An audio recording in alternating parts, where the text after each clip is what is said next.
Hey, what's up, Machinima Sports? One random guy here with my first ever NHL commentary. Alright. My starting lineup: Daniel Sedin, Henrik Sedin, Alex Burrows, David Humus, Kevin Bieksa, and Luongo. Just in case you couldn't read that. Alright, guys. I'm going to talk about the new features of NHL 12 and sort of compare them to NHL 11. NHL 12 is a pretty sick game. I'm playing the demo here, and NHL 12 actually comes out the 13th, which is tomorrow. So I suggest you guys pick that up because NHL is actually a really fun game. You can play EA Sports Hockey League, which is you're one player and you play with a club online where your friends can be another player. So somebody can be center, somebody can be left wing, somebody can be right wing, somebody left defense, somebody be right defense, and somebody can be goalie. And it's pretty fun playing with your friends that way. Alright. This year, guys, everything in the arena is live. Everything, including the goalie, is live. You can, when you hit the glass, if you get a big enough hit to the glass, then the glass will break. You can knock players into the bench, which is pretty cool, pretty fun, and you can knock helmets off. And you also create huge collisions, and you can feel your controller vibrate when it happens. It feels more realistic than last year. I just want to say something to those of you guys who think that there isn't a big change from NHL games in a year.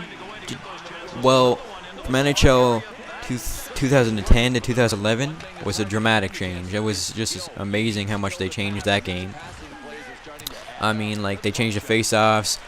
You could break your sticks, lose your sticks.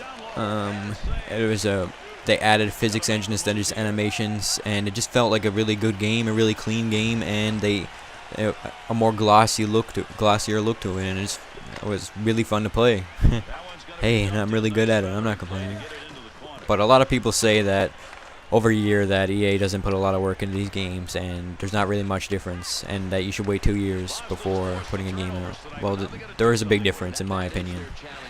Alright, goalies are now live, which means players can now crash the crease and get goaltender interference penalties.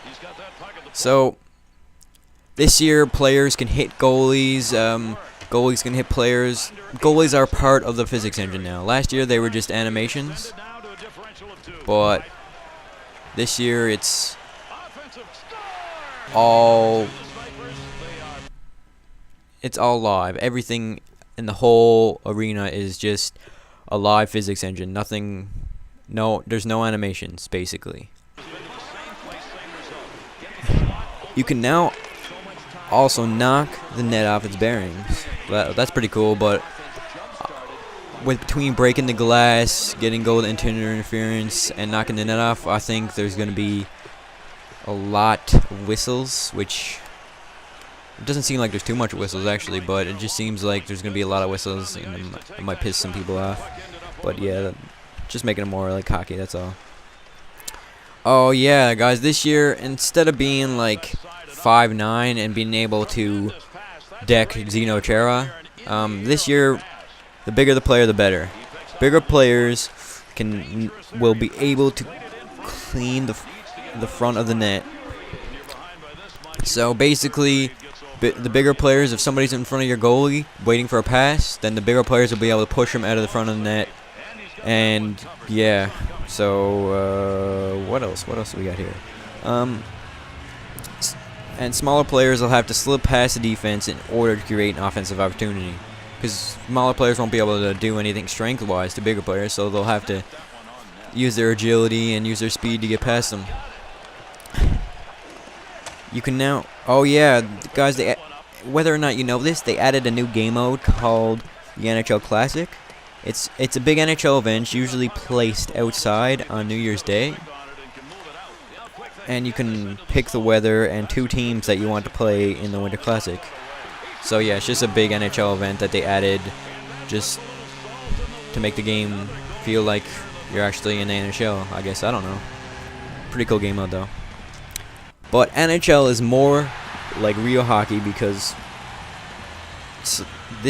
size is a really big important factor. If you're big, then you can use your size and strength for hitting and battles in front of the net. But if you're small, you'll have to use your speed and your agility to get a tip or hit the puck in the net. In NHL 11, you could make the same deke over and over again to get past the defense, but this year